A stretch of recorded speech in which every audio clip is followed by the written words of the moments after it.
చదువు సంస్కారం ఉన్న వాడు చేయాల్సిన పనేనా ఇది? మర్యాదకు మంచితనానికి లక్షణం ఇదేనా? ఏదో పరధ్యానంలో రాశా, అంతేగాని ఇందులో వేరే ఉద్దేశం ఏమీ లేదంటారు. రాధ అనురాధ ఏమిటిదంతా? రాధాకృష్ణుల పేరు విన్నా తలుచుకున్నా నా మనసు మధురభావంతో నిండిపోతుంది. కావచ్చు, కానీ నా పేరు కూడా అనురాధని మీకు తెలుసా? కావచ్చు, ఆ పేరంటే నాకెంతో ఇష్టం. అంత ఇష్టమైతే ఆ పేరు మీరు పెట్టుకోండి, లేకపోతే మీ కాబోయే భార్యకు పెట్టుకోండి. అంతేకాని చూడండి, నచ్చిన అందాన్ని మెచ్చిన రూపాన్ని ఆరాధించే అధికారం అందరికీ ఉందనుకున్నాను. అంతేకాని ఇది మీరు ఆకర్షించాలని కానీ నా ఉద్దేశం కాదు. కానీ ఇది మాత్రం 10 మందిని ఆకర్షించింది. ఏమిటి? అరిటాకు ముళ్ళు మీద పడ్డా, ముళ్ళు అరిటాకు మీద పడ్డా నష్టం అరిటాకు. మీ కవిత్వాల వల్ల నాలాంటి వాళ్ళ బ్రతుకు ఏమైపోతుందో ఒక్క నిమిషమైనా ఆలోచించారు? అసలు మీకు ఎవరిచ్చారు ఈ అధికారం? మనసులోని మాట మొహం ఎదుట చెప్పలేని పిరికి పద్దలు ఇలాంటి రాతలతో గోడల్ని కాగితాల్ని ఖరాబు చేస్తారు. మీరు వాళ్ళతో జతయ్యారన్నమాట. మీరు మంచివారిని విద్యావంతులని అనుకున్నానే కానీ ఇలా మర్యాద తెలియకుండా ప్రవర్తిస్తారని అనుకోలేదు.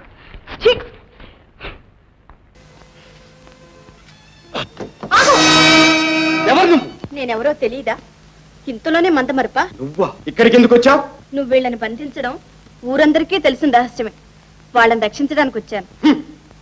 సింహం గుహలో కాలు పెట్టడానికి నీకెన్ని గుండెలున్నాయి? అతి రహస్యమైన ఈ గుహా మార్గం నీకెలా తెలిసింది? అదొక కష్టమా? వీరి లంచం కోసం ఎదురు చూసిన నీ అనుచరులు తిరిగి వస్తూ ఉంటే నేను వెంబడించాను. నువ్వు వీళ్ళకి ఏ అపాయం తలపెట్టకపోతే నే అలాగే తిరిగి వెళ్ళిపోయేదాన్ని. పాపం, నే వచ్చేలోగానే ఒక ప్రాణాన్ని నీ పొట్టన పెట్టుకున్నా. వీళ్ళకు కూడా అగతి పెట్టడం నే సమ్మతించను. సింహం నోటిలోని ఎరను లాగి పారేయడం సులభం, కానీ ఈ ఉగ్రసింహుని చేతిలో చిక్కుకున్న చిన్న చీమను సహితం తప్పించడం ఎవరి తరం కాదు. నువ్వే మగాడివైతే ఒకే దెబ్బతో ఎకాఎకన యమలోకానికి పంపి ఉందురు. ఆడదాని వైపోయావు. నిన్ను క్షమించాను.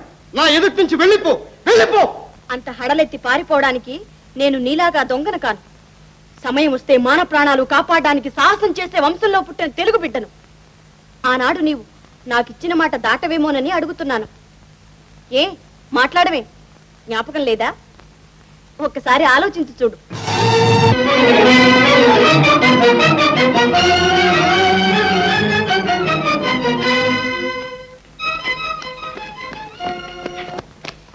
అమ్మా, ఇక్కడికి ఎవరైనా వచ్చారా? ఎవరు? ఇటువైపు ఒక మనిషి. మనిషేనా? మనిషి ఆమె పిల్లడు.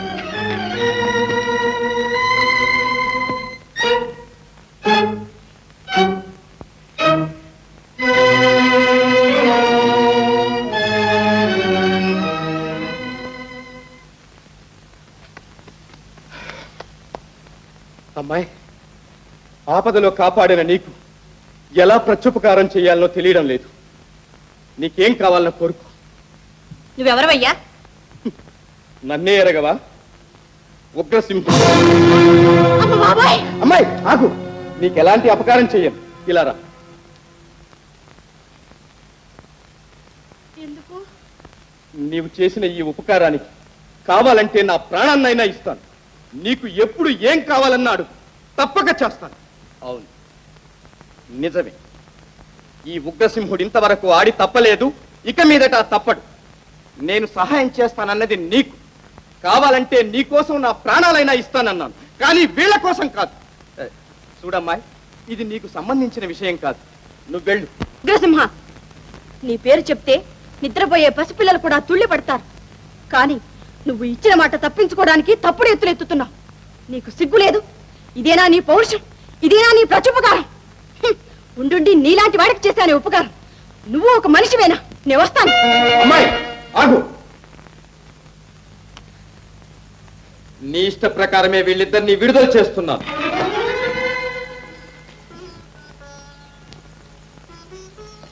ఉగ్రసింహ, బందిపోటు దొంగవైన మర్యాద దక్కించావు. మాట ఇచ్చి పాటించుకోలేని పెద్ద మనుషులందరికీ బుద్ధి చెప్పి నీ మాట నిలబెట్టుకున్నావు.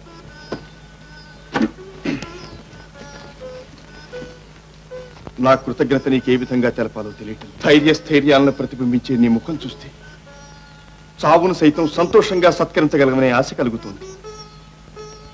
నీ సహాయం నేను నటికి మర్చిపోలేదు. వస్తా.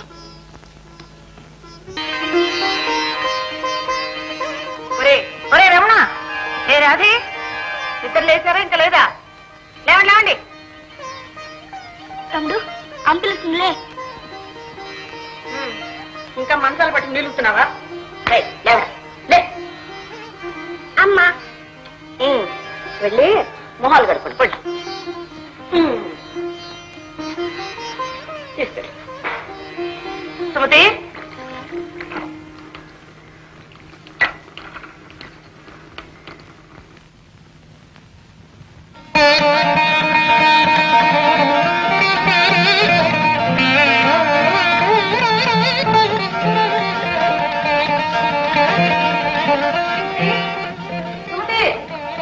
ఓహో ఈ విధాలు ఇంకా పొలాగా తీసి రాలేదు కావాలి.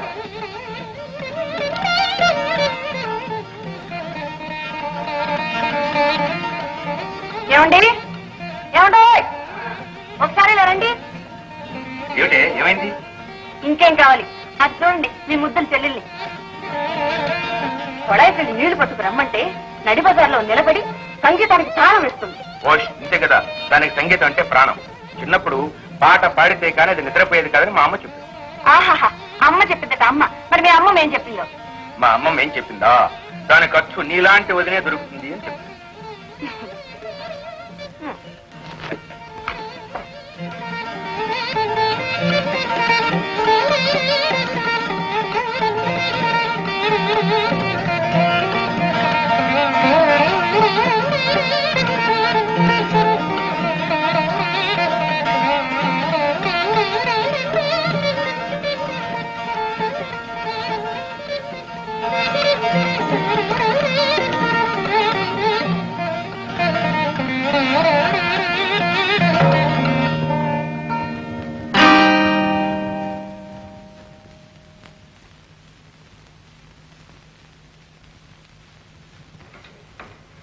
వదినా వదినా ఏ అమ్మ మరదలా?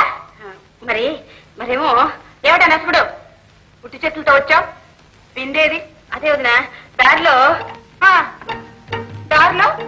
పిండిని కాకుండా నువ్వు పోయినాయా? మా వదిన తనకు పోయి చాలే నీ గారాలు. ఆహా వయసు వచ్చిన పిల్ల అలా ఒళ్ళు మరిచి బజారులో నిలబడితే తల్లి లేని పిల్లలు హద్దు పద్దు లేకుండా పెంచిందని అందరి చేత నన్ను అనిపించలేదుగా? నువ్వు చేసింది తప్పు. వదిన క్షమాపణ పెట్టుకో. ఇంకెప్పుడు అలా చేయను వదిన, క్షమించు.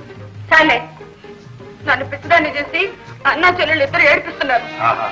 క్షణంలో నిప్పులు క్షణంలో కన్నా ఏం మనిషిని దొరికాను. వెళ్ళో అంట్లు కాచుకుతున్నది కోసం. ఏమండి అసలు నాకు తెలియక అడుగుతాను, నేను మీ భార్యనేనా? రామచంద్ర అదేమిటి అంతలా అనుమానం వచ్చింది నీకు? మరి నా మాట ఎందుకు వినరు? నేను నీ మాట వెనకపోవటమా? వింటే విండెన్నేళ్ల కోసం రోజు వీధిని పడాల్సి వస్తుందా? ఇంట్లోనే కొళాయి వేయించమని ఎన్నిసార్లు చెప్పాను. అప్లికేషన్ పెట్టి 2 సంవత్సరాలైంది. మరి అయితే ఏమైంది? అలా అడుగు చెప్తాను. ఈ 2 సంవత్సరాల్లో చైర్మన్ మారాడు, స్పెషల్ ఆఫీసర్ వచ్చాడు. వాళ్ళందరూ ఏమైపోతే మనకేమండి? మన ఇంట్లో కొళాయి వేయించడానికి.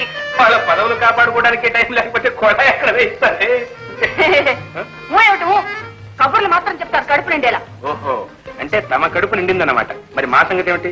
మాకు కాఫీ నీళ్ళైనా ఉన్నాయా? ఏమిటి కాఫీ నీళ్ళ? చేతుల బ్రష్ చేతిలోనే ఉంది, కాఫీ కావాలంటే కాఫీ. వచ్చేస్తాను ఒక్క క్షణం. బాబా పొద్దున్న లేచి దగ్గర నుంచి ఓటేసుకోదా? అసలు మీరు ఊరికే మాట్లాడకండి. నేనా మాట్లాడాను?